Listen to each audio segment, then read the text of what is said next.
at the edge of the city, where the bus routes thinned and the streetlights grew uncertain. There stood a small booth with a hand-painted sign, "The Lost Hour Desk." Most people passed it without noticing.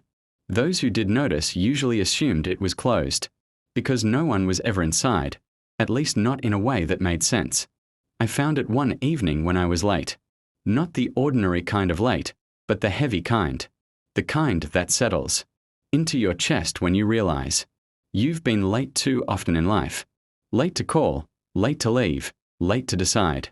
My watch had stopped at 7:40, and no matter how I shook it, the hands refused to move. The booth door creaked open when I touched it. Inside was a desk, a chair, and a woman knitting with silver thread. She didn't look up. "You're missing an hour," she said calmly. "I think my watch is broken," I replied. She smiled, still knitting. Watches break. Hours get lost. Different problems. She gestured to a shelf behind her. It held jars, each labeled with a date and a short description. Tuesday. Almost apologized. Friday. Waited too long. Sunday. Never went. "That's where lost hours go," she explained.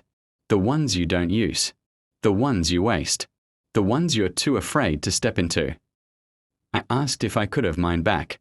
She finally looked up then. Her eyes were kind, but tired. "You can," she said, "but you have to spend it immediately. No saving." The jar she handed me was warm.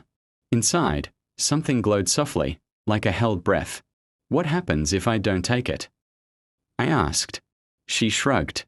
"Someone else will. There's always someone who needs an extra hour."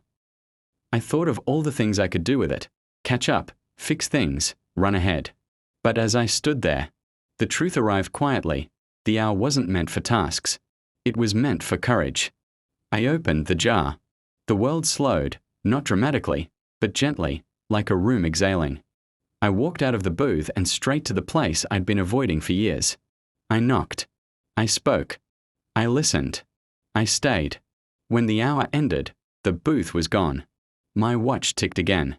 Nothing in my life became perfect after that, but it became honest. And sometimes, when I pass that corner, I swear I feel a spare minute brush my sleeve, like a reminder, or a warning, to use what I'm given while it's still warm.